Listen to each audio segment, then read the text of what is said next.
오늘 본 말씀은 누가복음 21장 34절로 38절입니다. 제목은 주의 날이 뜻과 같이입니다.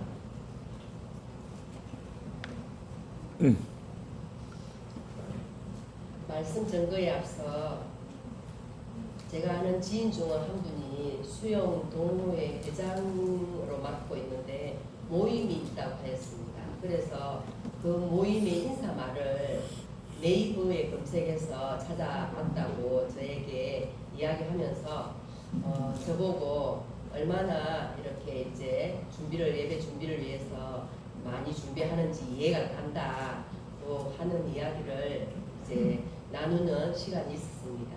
그래서 제가 물었지요. 그래서 수영 동호회에서 뭐 어떻게 인사를 하였습니까? 이러니까는 뭐 서두에 이렇게 좀 인사 말씀을 하고 이렇게 뭐 파이팅하는 구호로 9988-123 그렇게 했다고 합니다.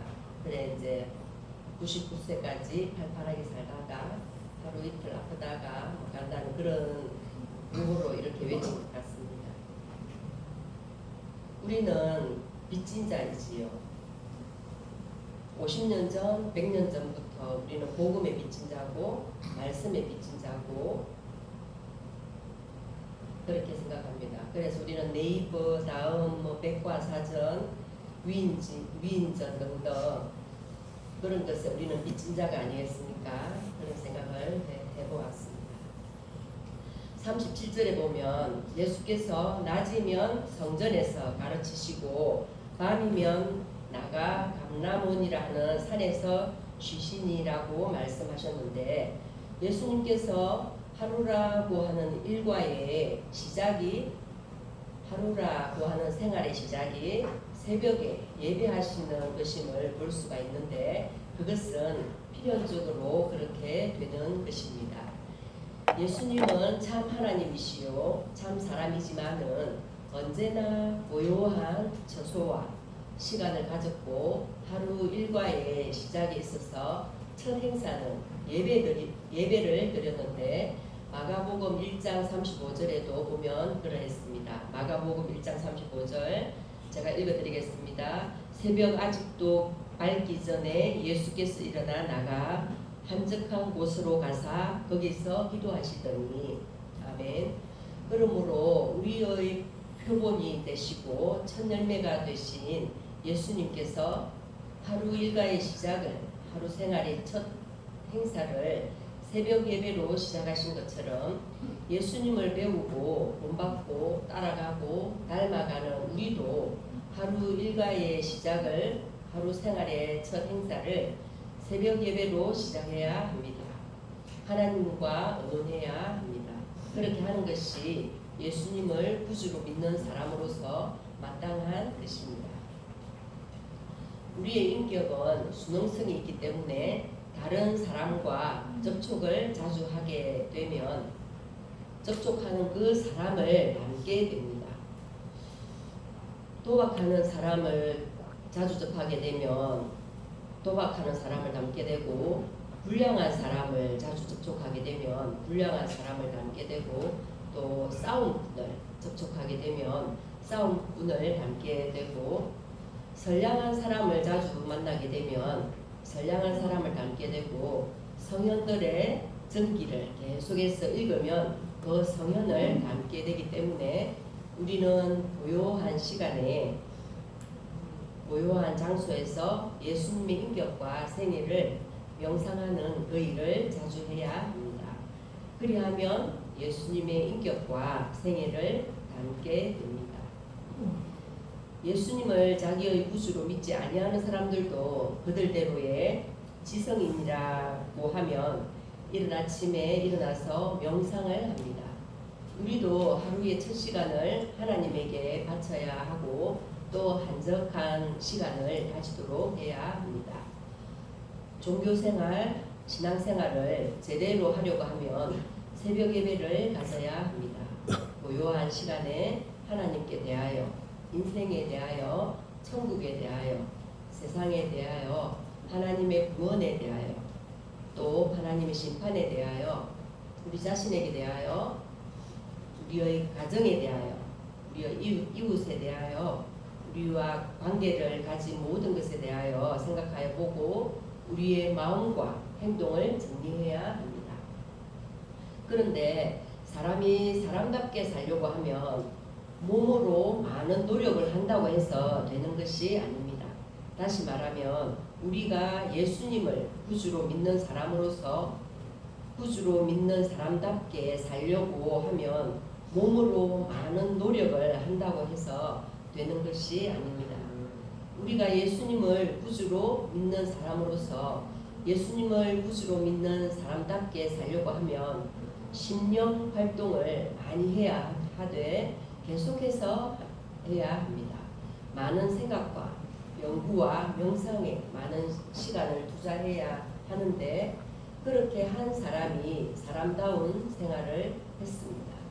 그러므로 새벽에 예배당에 나오든지 다른 어떤 곳에 가든지 첫 시간을 한적하게 가져서 예배하는 시간으로 가져야 합니다. 예배하는 시간으로 가지지 아니하면 옳고 바르고 깨끗한 정신을 가질 수가 없습니다. 우리 인간에게는 생사화복에 대한 주권이 없습니다. 생사화복에 대한 주권은 하나님 한 분만이 가지고 계십니다. 인생의 빈부귀천이 하나님 한 분에게만 주권되어 있습니다. 생사화복의 주권. 하루아침에 모든 것이 불타버리면 상상해 보셨습니까? 생사화복, 빈부귀천, 주권이 하나님 한 분에게만 있음을 알고 겸손해야 하겠습니다. 인생이 천하를 얻었다고 해도 하나님께서 그 사람의 생명을 거두어 가시면 빈손 들어야 합니다. 아무리 강하게 움켜쥐고 있어도 하나님께서 생명을 거두어 가시면 빈손 들어야 합니다. 그러므로 하루의 첫 시간을 하나님께 예배하는 시간으로 바쳐야 합니다. 그래서 그 시간에 하나님과 의논도 하고 무엇을 부탁도 하고 자기의 과거에 대하여도 반성하여 보고 심사하여 보고 또 자기의 현재에 대하여도 심사하여 보고 자기의 미래에 대하여 계획하여 보면 좋겠습니다. 자기에게 관련된 하나님께 대하여 생각하여 보고 자기에게 관련된 사람들에게 대하여 생각하여 보고 또 자기에게 관련된 사물에 대하여서도 생각하여 보면 좋겠습니다. 또 천국에 대하여 생각하여 보고 우리가 살고 있는 세상에 대해서도 생각하여 보면 좋겠습니다. 하나님의 심판과 구원에 대하여 생각하여 보면 더 좋겠습니다. 자기에게 관련된 모든 것에서 대하여 생각하여 보아야 합니다. 우리 믿는 사람은 항상 깨어 있어서 생각하고 반성하고 심사하고 비판하고 평가하여 생활해야 하지만은 하루 중에 어느 시간을 정하여 놓고 자기와 관련된 모든 것을 생각하여 보고 자기의 생활을 반성하여 보아야 하는데 인생은 이 세상에서 나그네요 행인이요 우리 믿는 사람들도 그 중에 하나요 또 잠깐 후에는 이 세상은 지나가기 때문에 첫 시간을 하나님께 예배하는 시간으로 마쳐야 합니다. 저는 초등학교 5, 6학년부터 기도원 집회에 다니기 시작했습니다. 뭘 알았겠습니까? 그냥 따라다니는 것이겠지요. 어린 마음에는 몰랐습니다. 2024년 7월 기도원 집회에 코로나 몇 년 쉬다가 가게 되었을 때 이제는 이런 생각이 들었습니다. 인생을 장막집 텐트에 비유하지요. 제가 3박 4일 동안 있을 짐을 뿌릴 때 드는 생각이 있었습니다. 갔다가 다시 올 수 있을까? 집에 그런 생각이 들었습니다. 또 또 수술을 앞두신 분들은 이런 생각을 한다고 하지 않습니까? 수술방 들어가는 사람이 내가 살아나올 수 있을까? 저 신발을 벗어둔 신발을 다시 신을 수 있을까? 그런 생각을 한다고 합니다. 저희는 다시금 피조물임을 느끼며 연약한 존재이요 겸손하게 주님을 바라봄을 느끼게 됩니다. 성경 본문 말씀 32절 33절에 보면 예수님께서 내가 진실로 너희에게 말하노니 이 세대가 지나가기 전에 모든 일이 다 이루리라. 천지는 없어지겠으나 내 말은 없어지지 아니하리라고 말씀하셨는데, 성경에 보면 예수님께서 많은 예언을 해 놓으시고, 그리고 예언해 놓으신 그것이 인간들의 생각하는 그것밖에 것이기 때문에 인간들이 예수님의 예언을 조롱했지만은 예언하신 그대로 거의 이루어졌고 이제는 이루어지지 아니한 것이 별로이 없습니다. 예언이 다 이루어지면 예수님께서 재림하십니다. 또 예수님이 재림하시면 이 땅 위에 있는 모든 것들을 심판하셔서 죄는 멸하여 버리시고 의만 남겨 놓으십니다. 예수님께서 처음에 이 세상에 오실 때에는 죄인을 구원하려고 오셨지만은 두 번째 오실 때에는 죄가 있는 개인이나 단체는 멸하시고 의가 있는 개인이나 단체는 구원하여 보존하시기 위하여 오시는 것입니다.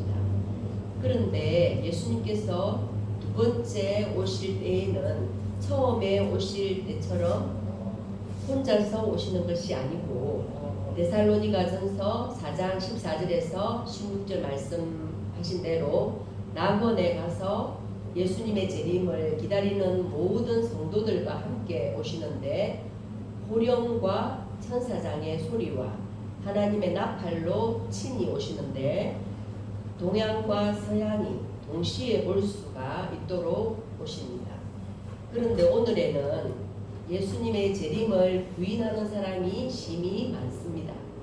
예수님을 자기의 구주로 믿지 아니하는 사람들은 전부 부인하지만은 예수님을 자기의 구주로 믿는다고 하는 사람들 가운데에도 많은 사람들이 예수님의 재림을 부인합니다.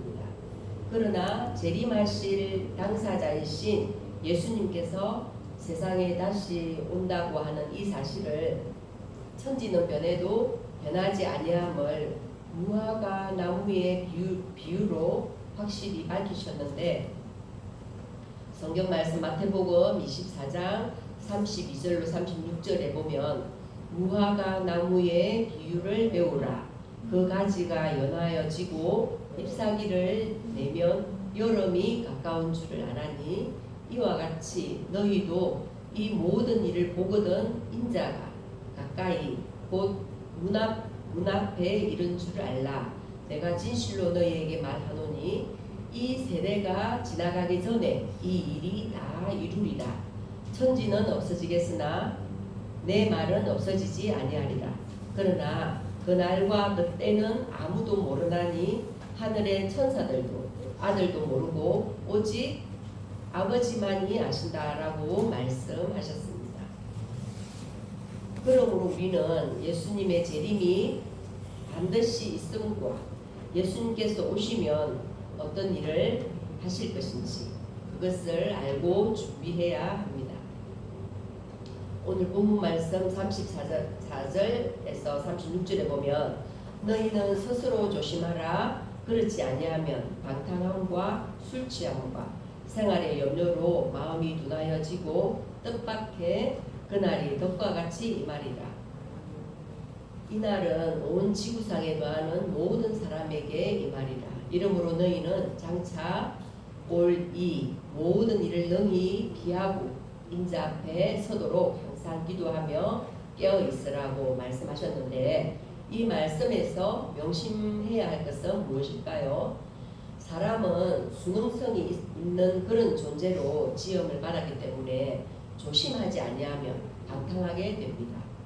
술 취하게 되고 생활의 염려로 마음이 둔하여질 수 있습니다. 그러므로 우리 믿는 사람은 자기의 몸이나 가정이나 사업이나 명예나 지위나 권세나 목숨을 지키는 것도 중요하지만은 그것보다 더욱더 중요한 것은 자기의 마음을 지키는 것입니다. 주보지에 목사님께서 칼럼에 쓰신 내용도 마음을 지키는 것에 대해서 말씀을 적어 주셨는데 잘 읽어보았습니다. 우리 믿는 사람은 자기의 마음을 더럽히지 않도록 해야 합니다. 우리 믿는 사람은 자기의 마음을 깨끗하게 해야 합니다. 그래서 우리는 자기의 마음을 정직하게 진실하게 해야 할 것입니다. 대부분의 사람들은 돈이나 사업이나 지위나 명예나 직장이나 목숨을 빼앗기지 아니하려고 하는 거기에는 전심전력을 기울입니다. 여러분은 어떤 것에 전심전력을 기울입니까? 뭐 맛있는 거 안 뺏기려고 전심전력을 기울이지요. 자기의 마음을 지키는데 우리가 이렇게 전심전력을 기울여야 될 것 같습니다. 자기의 마음, 우리 마음이 더러워지지 않도록 하는 데에는 자기의 마음이 깨끗하게 되도록 하는 데에는 자기의 마음을 지키는 데에는 전심전력을 기울여야 되겠습니다. 그런 사람은 열심히 생활을 하는 사람처럼 보입니다. 우리 믿는 사람은 눈에 보이는 행동만을 귀하게 여기지 말고 그 행동을 주장하는 그 마음을 귀하게 여기고 자기 속에 마음을 옳게 바르게 가지도록 해야 하고 단속하고 지켜나가면 좋겠습니다. 그래서 성경 말씀 잠언 4장 23절에 보면 무릇 지킬 만한 것보다 더욱 내 마음을 지키라 생명의 근원이 이에서 남이니라고 말씀했는데 우리 믿는 사람은 마음을 지켜서 돈이나 권세나 지위나 향락이나 세상에 있는 그 무엇에게 빼앗기지 않도록 하면 좋겠습니다. 그런데 마음을 단속하기가 쉽지 않습니다. 마음을 단속하려고 지키고 또 옳게 바르게 하는 데에는 어떤 것이 필요하냐 하면 수양이 필요합니다. 우리의 마음을 갈고 닦는 시간이 필요하다는 이야기입니다. 만약에 우리 마음을 단속하지 아니하고 조심하지 아니하면 다시 말해서 마음을 지키지 않고 단속하지 않고 그냥 마음이 가는 대로 내버려 두면 우리의 마음이 흐려집니다. 마음의 긴장성이 없어지게 되고 마음의 긴장성이 없어지면 어떻게 될까요? 방탕하게 될 수도 있습니다.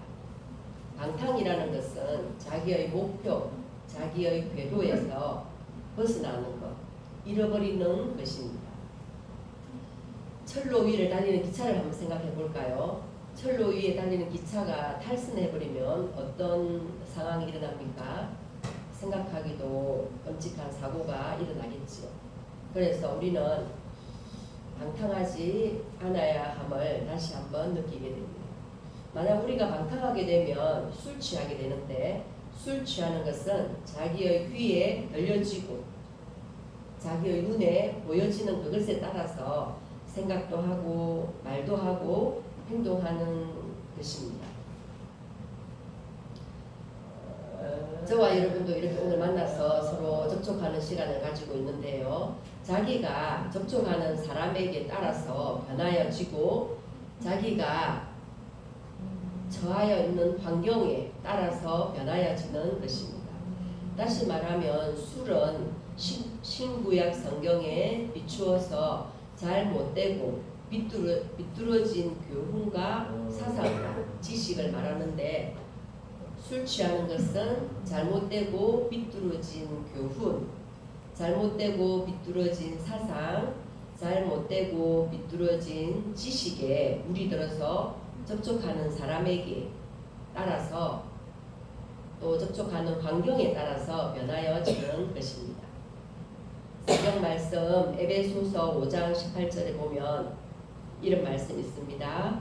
술 취하지 말라 이는 방탕한 것이라고 말씀하셨는데 외부적으로는 알코올에 취하는 것 같지만 내부적으로는 영적으로 잘못되고 비뚤어진 교훈과 사상에 물들지 말라고 하신 말씀입니다. 또 술 취하면 믿음과 무언과 참된 인격성에 대하여 염려하는 마음이 없어지고 자기의 의식주 생활에 대해서만 염려하게 되는 것입니다.